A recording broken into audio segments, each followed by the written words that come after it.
¿Qué tal amigos? ¿Cómo están? Dios les bendiga. Bienvenidos a nuestro programa Palabras de Vida. El tema que quiero compartir contigo en esta noche lo he titulado Pescador de Hombres, basado en Lucas capítulo 1, versículo 1 al 11. Permíteme leer este pasaje que dice: Aconteció que estando Jesús junto al lago de Genezaret, el gentío se agolpaba sobre él para oír la palabra de Dios. Y vio dos barcas que estaban cerca de la orilla del lago, y los pescadores, habiendo descendido de ellas, lavaban sus redes. Y entrando en una de aquellas barcas, la cual era de Simón, le rogó que la apartase de tierra un poco, y sentándose enseñaba desde la barca a la multitud. Cuando terminó de hablar, dijo a Simón: boga mar adentro y echad vuestras redes para pescar. Respondiendo Simón le dijo: Maestro, toda la noche hemos estado trabajando y nada hemos pescado, mas en tu palabra echaré la red. Y habiéndolo hecho, encerraron gran cantidad de peces y su red se rompía. Entonces hicieron señas a los compañeros que estaban en la otra barca para que viniesen a ayudarles. Y vinieron y llenaron ambas barcas de tal manera que se hundían. Viendo esto, Simón Pedro cayó de rodillas ante Jesús, diciendo: Apártate de mí, Señor, porque soy hombre pecador. Porque por la pesca que habían hecho, el temor se había apoderado de él y de todos los que estaban con él. Y asimismo de Jacobo y Juan, hijo de Zebedeo, que eran compañeros de Simón. Pero Jesús dijo a Simón: No temas, desde ahora serás pescador de hombres. Y cuando trajeron a tierra las barcas, dejándolo todo, le siguieron. Estaba leyendo la conversión de un cantante. Este cantante se llama Farruko. El cantante de música urbana anunció su conversión religiosa durante un concierto en el FTX Arena de Miami. Esto fue en febrero del año 2022. Y durante el evento se disculpó por el contenido de sus canciones, particularmente por el tema Pepas, el cual se negó a cantar durante la presentación. Y esta decisión pues le valió opiniones divididas entre su público. Y como él dijo: sabe Dios a cuánto de sus hijos les hice daño, y hoy en día me paro como un varón a decirles que me perdonen como ser humano, porque el amor empieza por el perdón. Esto dijo el exponente puertorriqueño antes de reflexionar sobre su relación con Dios. Y añadió: con todo lo que ha pasado en mi vida, puedo decir que Dios está bregando conmigo. Mientras se dedicó a predicar en medio de esta gira, obviamente que algunos empezaron a quejarse, algunos de los fans que alegaron haber pagado por asistir a un concierto y acabaron por escuchar una misa. Farruko se pronunció en redes sociales justamente a estas personas que se estaban quejando y les dijo: lamento decirles, hermanos, que Farruko se retiró y el que está ahora es Carlos, que es su nombre. Envíenme la información y nosotros les hacemos una devolución de su dinero con bendiciones de amor. Si aceptas PayPal, cripto o Cele, y también si aceptas a Cristo, se te devuelve con bendiciones y amor. Dios te bendiga. Te amo mucho, expuso el cantante. Me llamó la atención precisamente porque él ahora pues aprovecha sus conciertos para hablar de Cristo. A mí no me parece que está mal, me parece que está muy bien. Porque creo que muchos de estos jóvenes que van a escuchar este tipo de canciones necesitan de Dios. El problema es que muchos de ellos no reconocen esa necesidad. Porque están tan abstraídos, tan metidos en estos temas, ¿no? En el entretenimiento. Yo creo que detrás de esto también está el enemigo, que los obnubila, los jala para eso, a fin de que se olviden de que tienen una necesidad de Dios. Entrando propiamente al pasaje que hemos leído de Lucas capítulo... Hemos leído el pasaje de Lucas, vamos a ver allí que precisamente Dios tiene un propósito, ¿no? Lucas 5, estamos leyendo Lucas 5, 1 al 11. Ahí dice el versículo 1 que aconteció que Jesús estaba junto al lago de Genezaret, El gentío se estaba agolpando sobre él para querer oír la palabra de Dios. Mucha gente allí. Jesús, un hombre que tenía poder en sus palabras, y no solo en sus palabras, sino también en su vida misma. Transmitía el amor, transmitía el afecto que mucha gente necesita, el amor de Dios. Y transmitía obviamente una personalidad pues única. Y el poder de Dios estaba con él. Y aquí estamos viendo que Jesús estaba justo al lado del lago de Genesaret. El lago de Genesaret, o también llamado el lago de Galilea, pertenece justamente al sistema fluvial del Jordán. Y el nombre el nombre del lago de Genesaret procede por la forma que tiene de una lira, ¿no? Su nombre viene del hebreo Kineret, de la cual viene la palabra Kinor, que significa lira. Y sus riberas constituyeron pues el escenario donde se desarrolló la mayor parte de la vida pública de Jesús de Nazaret, como la elección, por ejemplo, de algunos de sus discípulos, Pedro, Juan, Andrés. Allí también se llevó a cabo la pesca milagrosa que hemos leído en el pasaje. Ahí también fue cuando Jesús caminó sobre las aguas. En el siglo I después de Cristo, este lago tenía muchísima actividad, no solo por la pesca, sino también como vía de comunicación y comercio.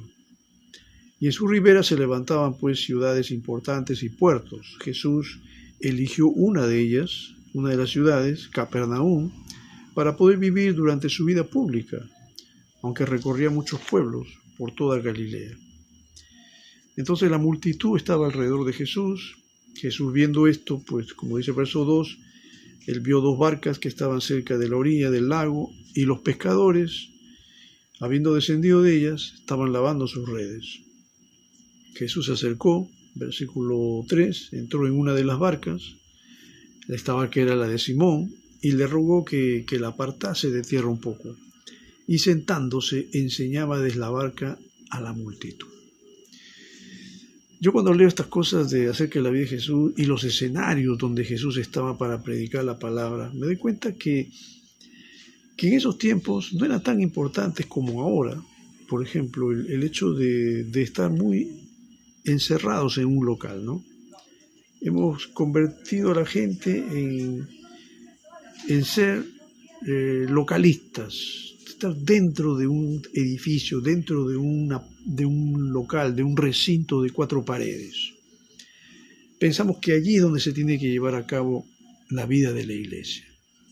No digo que está mal, pero cuando veo a Jesús que no se preocupaba por un local, no se preocupaba por ir a un lugar, un escenario, un estadio, bueno, que no habían estos escenarios en ese tiempo, el Señor Jesús se sentía contento y libre y dispuesto a predicar en cualquier lugar. Ahora está en una barca que se había apartado un poco de la tierra, y desde allí el Señor estaba hablando, predicándole a la multitud. ¿Cuánta gente habría? No dice aquí, pero cuando dice multitud yo supongo pues que habían decenas o cientos de personas. Y otra cosa, que en ese tiempo pues no había micrófonos, ni parlantes, ni nada de eso, como existen hoy día. Hoy día ya pues tenemos la tecnología a nuestra mano. Nuestros templos tienen que tener parlantes, micrófonos, tenemos que tener un ensamble con músicos que toquen bien, instrumentos que tengan pues sonido y buen sonido. Y todo eso creo yo que está preparado a propósito para poder crear el ambiente y la atmósfera adecuada para que la gente se sienta bien. Miren, yo no estoy en contra de la tecnología, pero creo que eso para mí en lo personal no es relevante, porque Jesús no tenía nada de eso. Los apóstoles tampoco tenían nada de eso. De seguro que habían instrumentos, pero ni nada relacionado con lo que tenemos ahora. Las condiciones eran diferentes, pero eso no lo frenó a Jesús ni a los discípulos para que prediquen el Evangelio, y que lo hicieron. Y vaya usted a ver el impacto poderoso de la predicación de estos hombres en la sociedad aquella. Pedro, versículo 4, dice que cuando terminó Jesús de hablar, Jesús se va a dirigir a Simón, ¿no?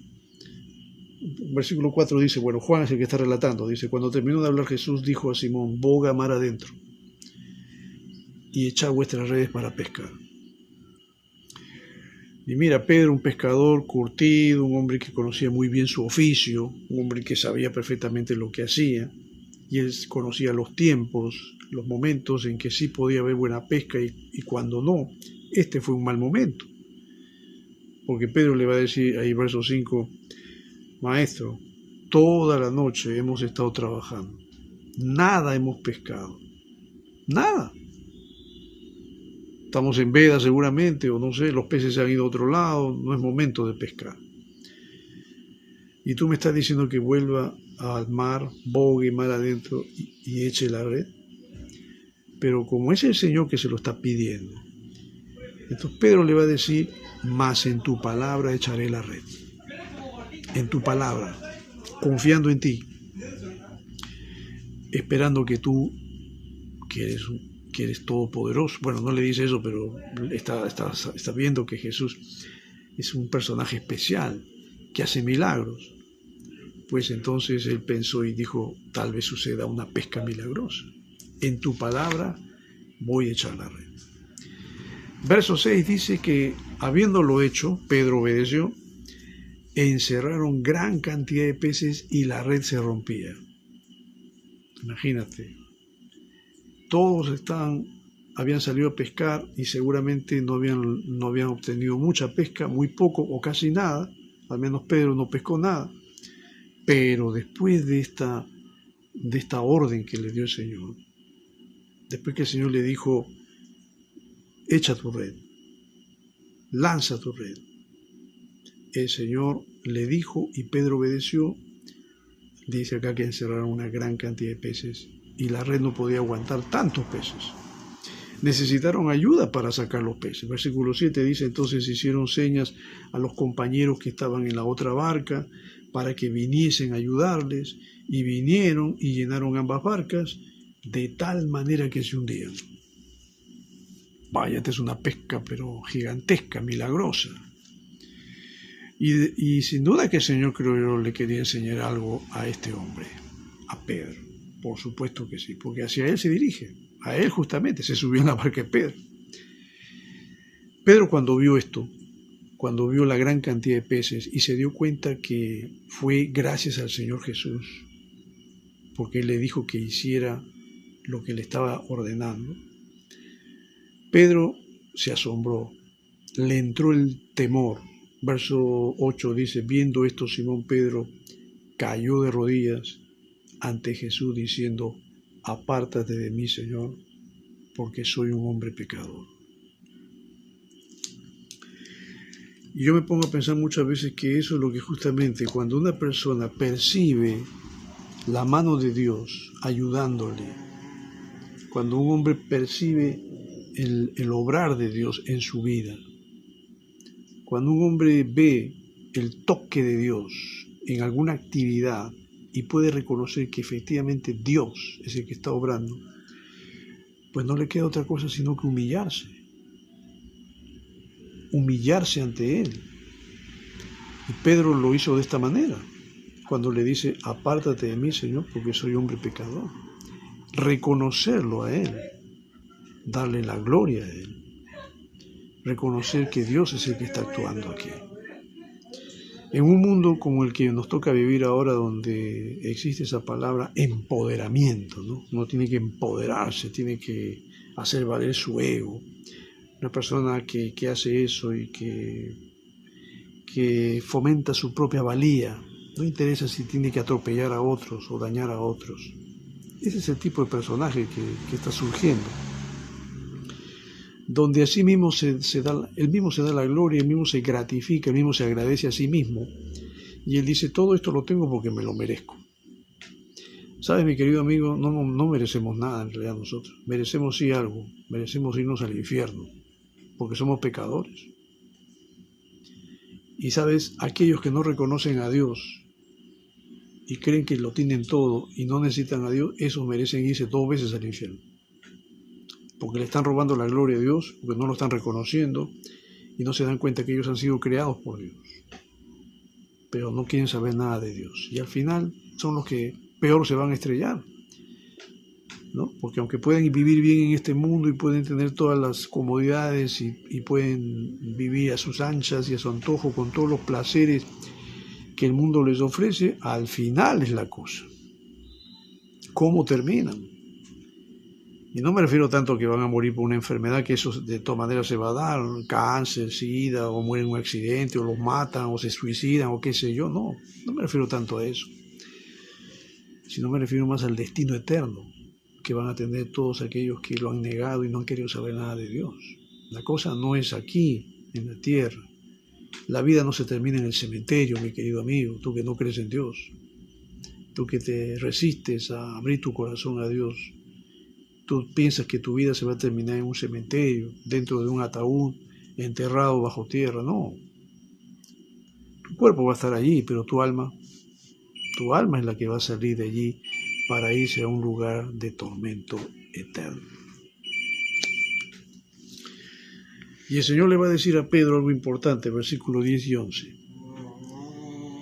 Dice aquí que, bueno, aparte de que el temor había caído sobre Pedro, y también sobre los compañeros de Pedro, los que estaban allí con él, como dice el versículo 9. El versículo 10 y 11 dice el autor del Evangelio dice, Lucas, estamos leyendo el versículo 10 y 11, y asimismo Jacobo y Juan, los hijos de Zebedeo, que también eran compañeros, estaban asombrados de lo que había sucedido. Y Jesús se va a dirigir a Simón. Jesús va a hablar con Simón y le va a decir, no temas, desde ahora serás pescador de hombres. Y cuando trajeron a tierra las barcas, dejándolo todo, le siguieron. Dejaron todo, dejaron las barcas para seguir al Señor Jesús, para poder abocarse solamente a Él.